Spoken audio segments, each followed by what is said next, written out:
Dear students, Assalamu alaikum wa rahmatullahi wa barakatuh. I am Manzur Ahmad Ganai, lecturer history. Our today's topic for 12th class students of history subject is what were the reasons responsible for the spread and growth of Buddhism?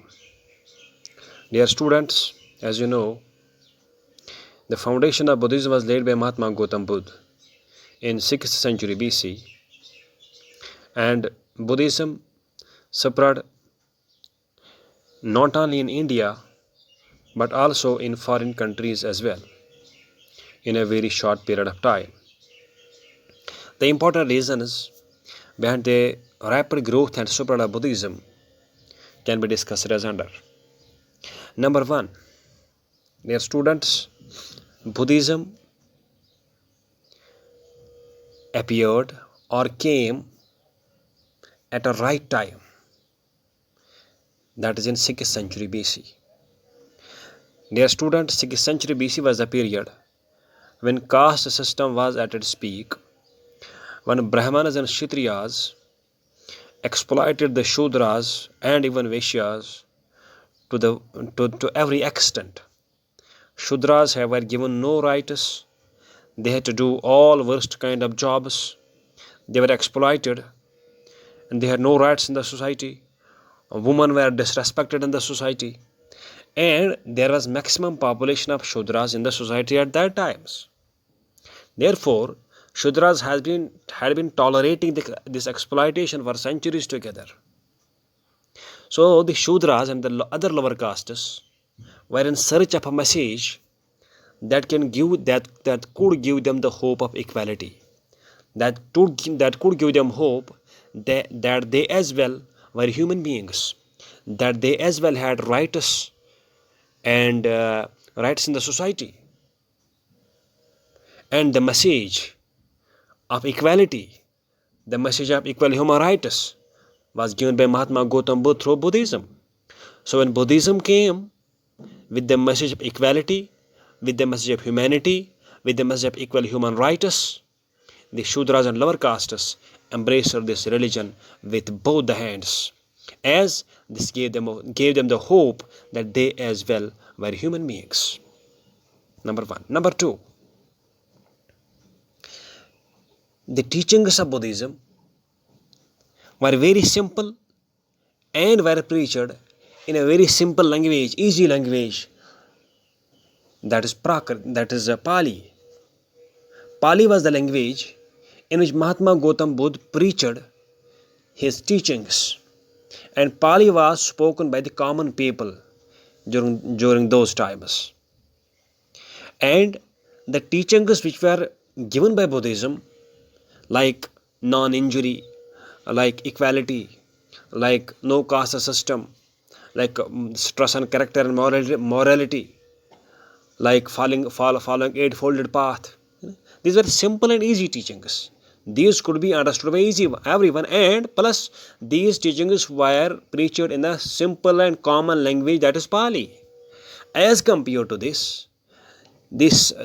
Vedic religion, the Vedas, especially Rig Veda, which was studied by the Brahmanas, was in tough Sanskrit language, as per Brahmanas was not to be read by the common people, because Vedas were sacred, Rig Veda was sacred, so therefore only Brahmanas who considered themselves as sacred and pious had the right to study Vedas. So Vedas were written in tough Sanskrit, which could not be understood by common people. So common people could not understand what was really written in Vedas. But when Buddhism came with a simple and common language, with simple and common teachings in Pali language, the people followed Buddhism in large numbers. Number three, personality of Lord Buddha or Mahatma Gautam Buddha. Dear students, Mahatma Gautam Buddha was a practical reformer. Whatever he preached to his followers, he practiced that himself first. He preached people the principle of non-violence and non-injury. He practiced this principle by his own self first. Whatever he preached that first. He practiced that first. This is natural, that a person whatever he preaches, if he practices that himself, that has a magical effect on his followers. Similarly, the people who followed Mahatma Gautam Buddha saw that Gautam Buddha was himself following his teachings practically. So the people followed him in large numbers. Number 4, Buddhist Sanghas. Their students, Buddhist Sanghas, were basically the association or community of Buddhist monks. Monks means the people who lived their life strictly according to the doctrines of Buddhism. So the Buddhist Sanghas means association of Buddhist monks, community of Buddhist monks. What was done? Sent monks far and wide to different countries of the world to preach the teachings of Buddhism in India and abroad. As a result, these Sanghas who sent Buddhist monks and preachers to different corners of the world, different parts of the world, especially in the neighborhood of India, also resulted in the spread and growth of Buddhism. Number 5, royal patronage. We understand that Buddhism enjoyed the support of the rulers as well. Ashoka was himself a follower, one of the great rulers of ancient India, was a follower of Buddhism. So he gave complete support to Buddhism. Kanshika, one of the great Kushan rulers of ancient India, he was a supporter of Buddhism.